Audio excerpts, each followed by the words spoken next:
Hello, my friends, hello, and welcome once again to the Rustic Von Lodge, the kitchen of the Rustic Von Lodge, where I am hanging out to talk to you for my weekly reading report. It's time for my weekly reading report. That's why I'm here. Actually, I came up here to do some stuff that I didn't do last week, but it's 95 degrees outside, so I thought I would just stay inside instead and do that stuff later. And right now, talk about my weekly reading report. All the stuff that I read last week. And unfortunately, last week was one of those weeks where I didn't have as much reading time as I would like because, it was one of those weeks where, there was the stuff that you want to do and there's the stuff you have to do. And the stuff I had to do won out over the stuff that I wanted to do. And that is a terrible state of affairs, which I don't recommend. I'll have to work on that and change that. So let's talk about the stuff that I read for my reading report. Unfortunately, some of the stuff I wanted to do was make videos, so you might have noticed I didn't make many of those last week. I'll try to fix that this week too. We'll see. But right now, let's talk about the stuff that I read. I brought up my list for the 500 book challenge. The 500 books that I have to read before I'll buy any new ones. So the ongoing challenge, but I am more than halfway through the challenge now. It seems a little bit more possible now, although it's still going to take a long time to finish. So what book am I at on the 500 book challenge? I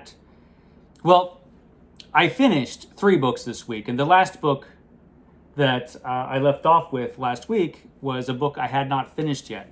That ended up being book number 253, which was The Virginian by Owen Wister, which is excellent. This is a really, really good book. And I read this for Roger's Cheap Old Book Club. Unfortunately, Roger refused to come up here to the Rustic Von Lodge.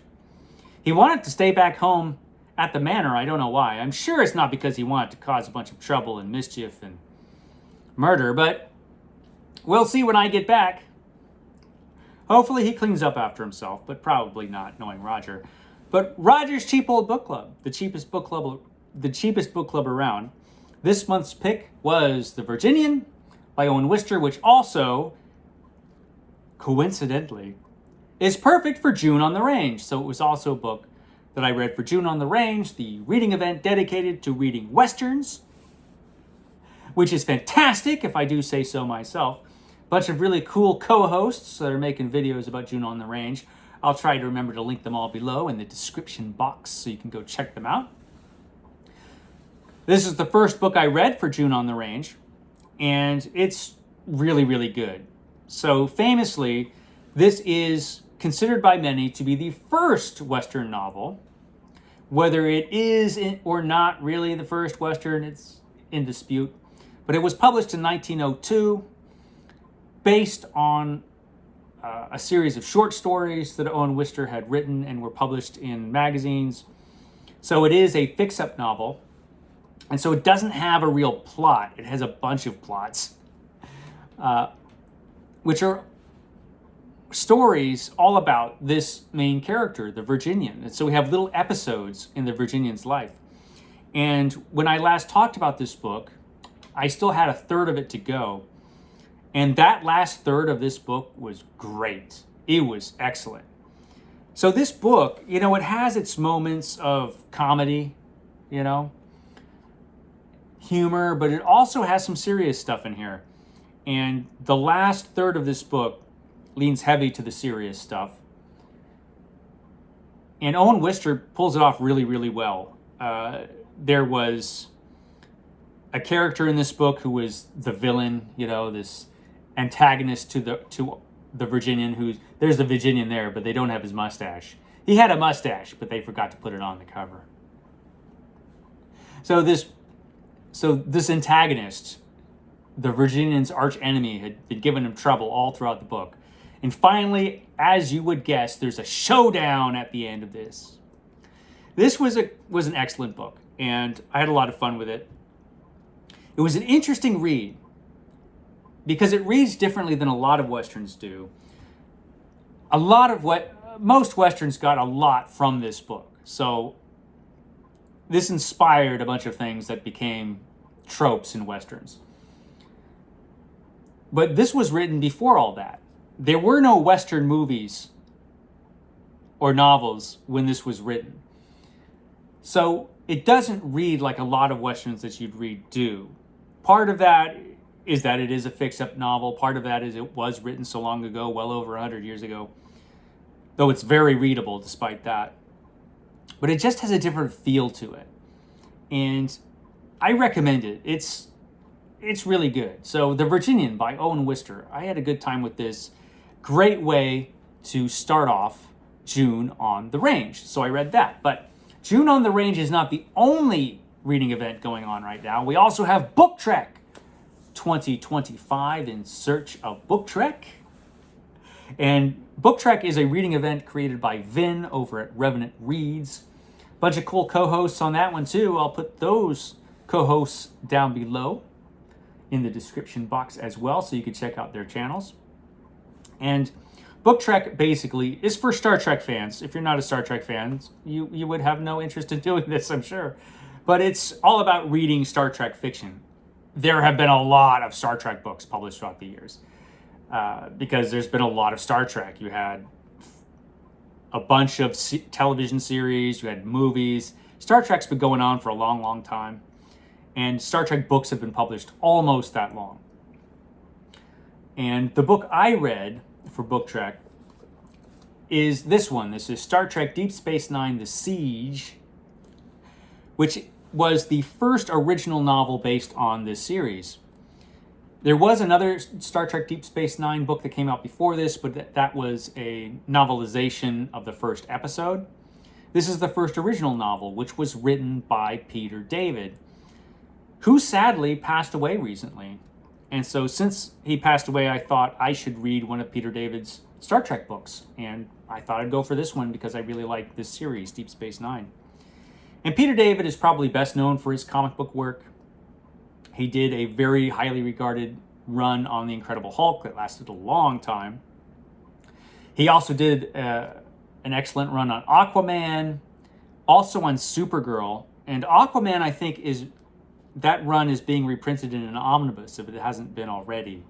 And Supergirl should be reprinted within the next few months in the DC Finest series. Unfortunately,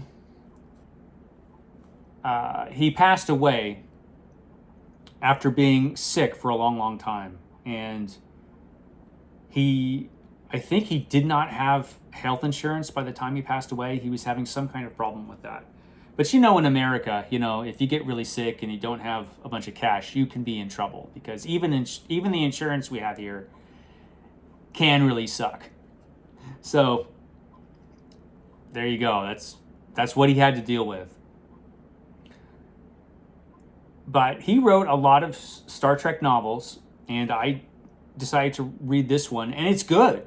It's a good Star Trek book, which makes it better than a lot of the Star Trek books that I've read, because Star Trek books are not always good. This one is, though. This was written very early during the first season of Star Trek Deep Space Nine, back when they didn't really know where the series was going, and so the first season of Star Trek 9 is not the best, although the series is considered by many to be the best Star Trek series that was ever produced. And it could be. I mean, my favorite is Star Trek, the original series. But this one was really, really good. And this was, like I said, a good novel. Peter David at this point had only seen the first few episodes, and so this story takes place very early in the season, about 5 episodes in, basically. And he references those episodes several times throughout the book. And it's interesting because it's very dark. This is about a serial killer, an alien shape-shifting serial killer who comes to Deep Space Nine to indiscriminately kill people, which this creature does, which puts him up against Odo there, the constable of Deep Space Nine, who is also a shape-shifting alien. And so that was interesting. A lot of this book is really, really dark because, I mean, he he kills people, like I said, but he does it in the most disgusting ways. I mean, the gore factor in this book is very high.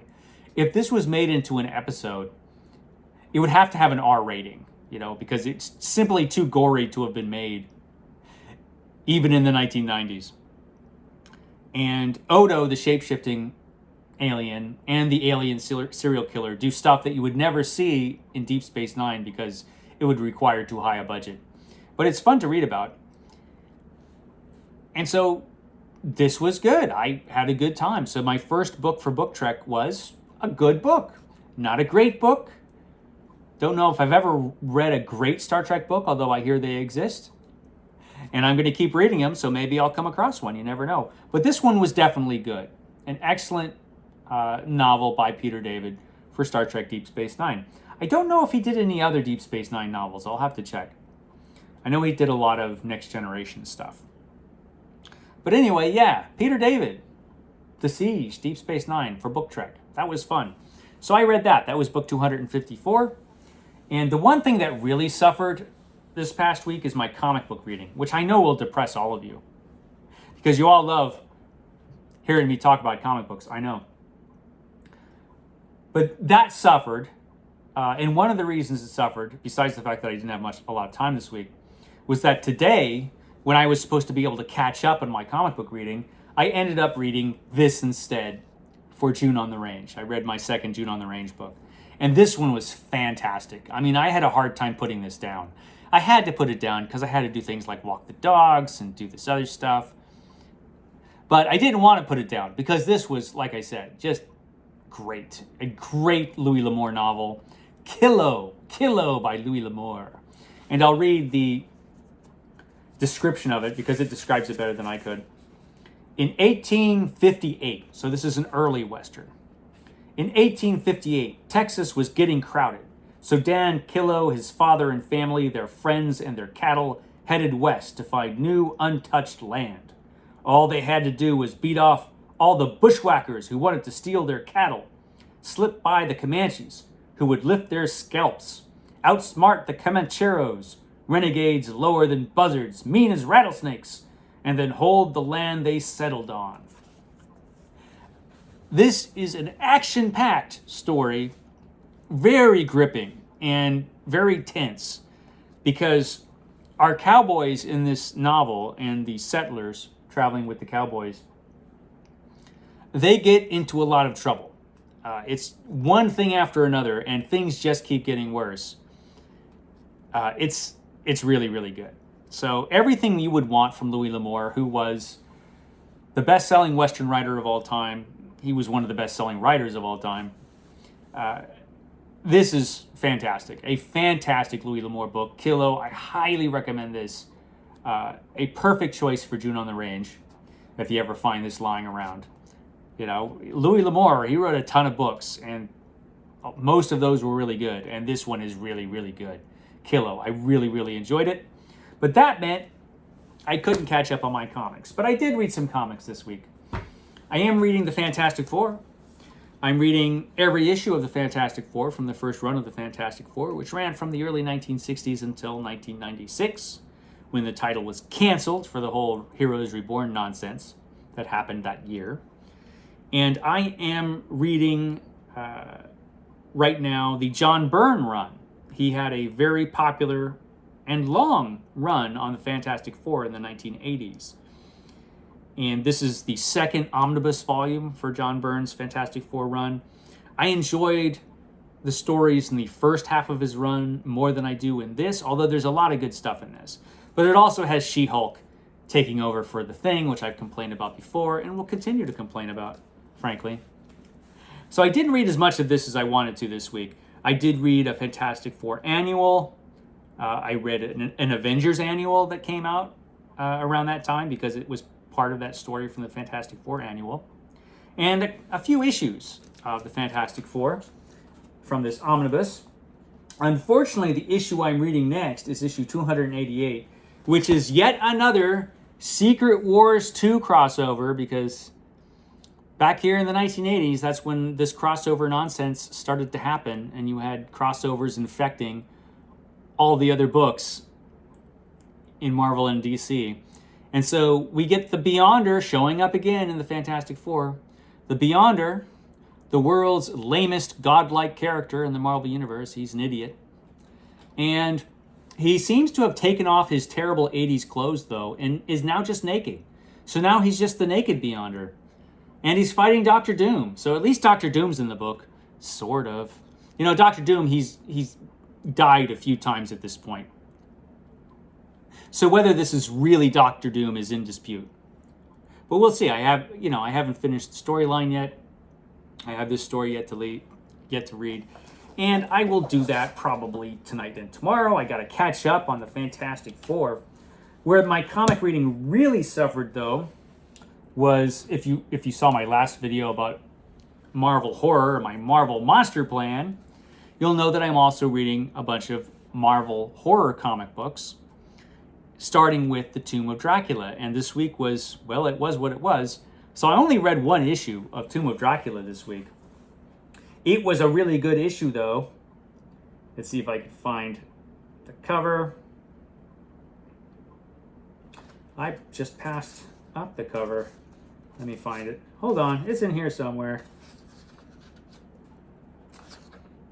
I don't know. Will I ever find it? There it is. So this is issue number 7, where Dracula gets a bunch of little kids and makes them little zombies who will attack the vampire hunters who are after Dracula, because Dracula's unscrupulous, because he's an evil villain and he doesn't care about children. Why would he care if they got hurt? And so this is notable because this is the very first issue written by Marv Wolfman, who wrote every single issue of Tomb of Dracula after this. And he is the writer associated with Tomb of Dracula. When you think of Tomb of Dracula, you think of Marv Wolfman and the artist Gene Colan. Gene Colan continues to be great in this comic book. This is also has, I believe it's the first appearance of Quincy Harker, the vampire hunter who works with Rachel Van Helsing and Frank Drake. He shows up in this book. He is the son of Jonathan Harker and Mina Harker from the Dracula novel. And this is back in the 1970s. So he's an old guy, but he's still around. And so he's here to fight Dracula. So a lot of great black and white artwork, because I am reading the essential volumes for Dracula, which makes it extra fun. So I will read more of this. Again, I'll have to read more of that tomorrow and try to catch up. What am I reading right now, though, as far as a book, a regular book? Well, that would be Doc Savage, the Red Skull. No relation to the Captain America villain. This is a different Red Skull. So I'm reading all of these Doc Savage adventures as they originally appeared, in the order that they originally appeared in Doc Savage magazine back in the 1930s. And this is the 6th book that was published in the magazine, Doc Savage. And the first 5 that I read were fantastic. I've had a great time reading Doc Savage. And so this is the next thing that I'm going to be reading. I haven't started it yet, but I will start it tonight or tomorrow at some point. And I'll tell you all about it next week. I'm sure I will enjoy it because I've enjoyed every single Doc Savage adventure up to now. And I actually own every single Doc Savage adventure. It will take years to get through at the rate that I'm going, but you know, I'm planning on being around for a while with any luck. So I'll just keep telling you about these as I read them. But I'm having such a great time reading Doc Savage that I'm also going to be reading The Shadow after that, although I'll probably have a Western novel in between Doc Savage and this one. I just don't know which one yet for Juno on the Range. But I will be getting to this month as well. This is Mobsman on the Spot, The Shadow. This is the 3rd volume in the Pyramid series of The Shadow. I have every paperback book in this series. I also have a bunch of Shadow novels published by other publishers. And so I'll be reading those as well. Not in the order they were originally written, though, because I do not have a lot of those earlier Shadow novels. Because I don't have every Shadow story the way I have for Doc Savage. But time I got back to Doc Savage, I did read the first 2 books in the series, I think last year or the year before. I can't remember. I'm bad with time. I can't remember when anything happened. And of course, BookTrek is still going on, so I will return to BookTrek probably this month, but we'll see. But I want to get to World Without End by Joe Haldeman, just because I want to read a Star Trek book by Joe Haldeman and see what it's like. It's got to be good, right? I've heard some things about this that make it sound not so good, but I've recently heard that it is really good. So we'll see. I'll have to make up my own mind when I read World Without End. A Star Trek novel, but you wouldn't know it from the cover because it's just, where's the Enterprise? That's what I want to know. But yeah, World Without End by Joe Haldeman. That's coming up as well. That's probably all I have to say. I will have a video up tomorrow if, I get a chance to make it, and hopefully I will. I've been avoiding, you might have noticed, making a video about It, which I said I would do. I have to make a video about Stephen King's It. And I've avoided making it because for me, that book was a very mixed bag. I think it was good, but it has some issues, man. And I know a lot of people love that book. I've even heard this book referred to as Stephen King's masterpiece. It's not. Although, like I said, there's a lot of good stuff in it. So I will probably have a lot to say about it. We'll see. But that should be up, I'm hoping, tomorrow. I should be talking about it tomorrow, I think. Anyway, that's all for today. I will catch you next time.